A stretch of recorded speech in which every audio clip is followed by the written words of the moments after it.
Hey Rebel Rouser, I'm Alan Voivod, and this is Star Wars 7x7, your daily dose of Star Wars joy.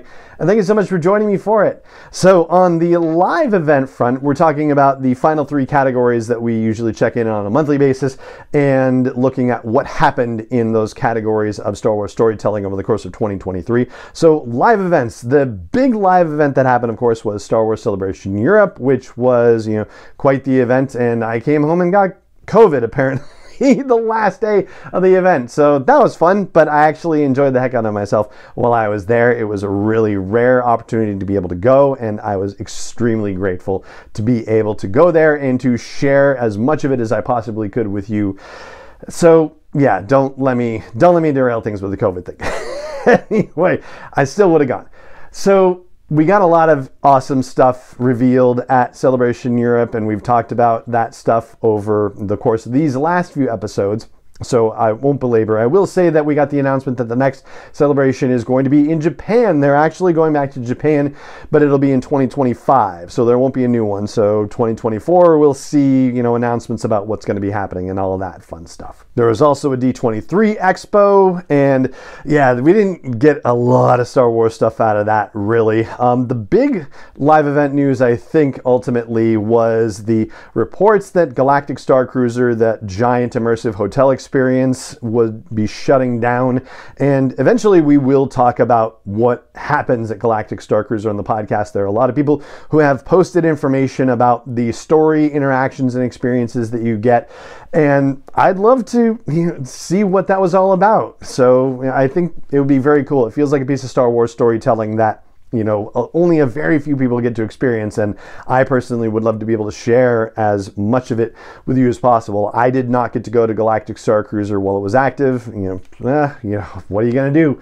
Sometimes it works like that. So we'll find other ways to figure out what that storytelling was all about and to share it with you. And then, of course, on the live event front, we also covered all 4 of the Disney earnings calls, the investor reports and whatnot, and listened to what Bob Iger, the CEO of Disney, would be saying about Star Wars storytelling. Didn't really end up talking about it a lot. Like, there was an Ahsoka name check in one of the earnings calls, and that was pretty much it. But otherwise, all of that stuff was focused around, hey, we spent a lot on content to try to ramp up Disney Plus subscribers, and now that we have a bunch of Disney Plus subscribers and we want to make this thing profitable, we're going to start cutting back on content and cutting back on the amount of money we spend on content. So yeah, so we've talked a little bit about that to some degree in previous podcasts as well, particularly in terms of live action animation, and we will continue to talk about that when we get into our 2024 previews. On the streaming front, there wasn't a lot that was brand new added to Disney Plus necessarily that wasn't related to, say, a live action series like Ahsoka or Mando Season 3. There was a Disney Gallery episode related to Mandalorian Season 3, and there was a Master and Apprentice little short that was, tied into the Ahsoka series, but I think most of that ended up on YouTube anyway. So, and then there was Young Jedi Adventures. They released a bunch of shorts related to Young Jedi Adventures prior to the actual debut of the series in May. And, I guess technically that's an add to, but really we covered it in the animation part of our 2023 year in review. And, since those debuted on Disney Junior as well as going to Disney Plus, yeah, it seems like I think we've already covered that in other ground. So ultimately not a heck of a lot on the brand new streaming editions front. And I just gotta say, someday I hope they will do a Disney Gallery series for Andor Season 1 at this rate. It seems like a pipe dream, but yeah, a guy can hope. And last but not least, we have the comics front. And comics, there's just a ton of activity. I have to get the notes out for this because it's insane. One of the things they did to celebrate the 40th anniversary of Return of the Jedi is do a bunch of one-shots related to it, so that was cool. There was a Jabba, an Ewoks, a Lando, an Empire, a Rebellion, and a Max Rebo focused one. We got a half dozen of them, so that was very cool that they did that.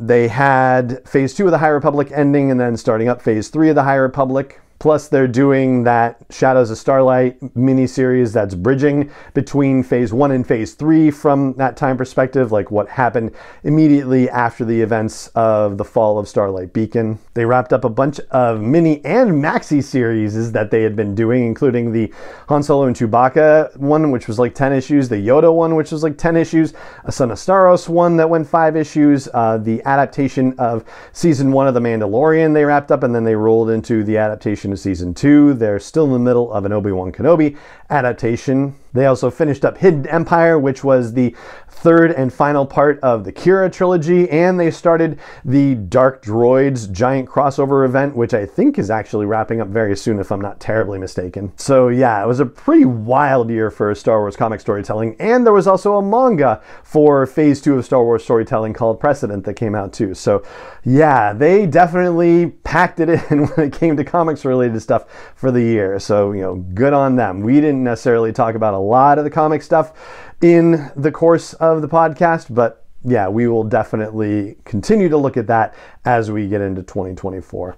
And so that's going to do it for our wrap up of what happened in Star Wars storytelling for the year 2023 in terms of live events and streaming editions and comics. And that is going to do it for this episode of the podcast, as well as our 2023 review of Star Wars storytelling overall. If you have enjoyed it, if you've enjoyed other series and one-off episodes that we've done over the course of the year, then I hope you'll consider sharing the show with other people who you think might enjoy it. Please help get the word out about the podcast as we continue moving toward our 10th anniversary in July of 2024. Everything that you can do to help support the show in that regard is just so wonderful, and I would greatly appreciate it. And it just remains for me to say thank you so much for joining me for this episode of the podcast, as always, and may the Force be with you wherever in the world you may be. 7x7 is not endorsed or sponsored yet by Lucasfilm Limited, Disney, or 20th Century Fox, and is intended for entertainment and information purposes only. Star Wars, the Star Wars logo, all names and pictures of Star Wars characters, vehicles, and any other Star Wars related items are registered trademarks and or copyrights of Lucasfilm Limited, or their respective trademark and copyright holders. May the Force be with them. All original content is copyright by Star Wars 7x7. We hope you love it.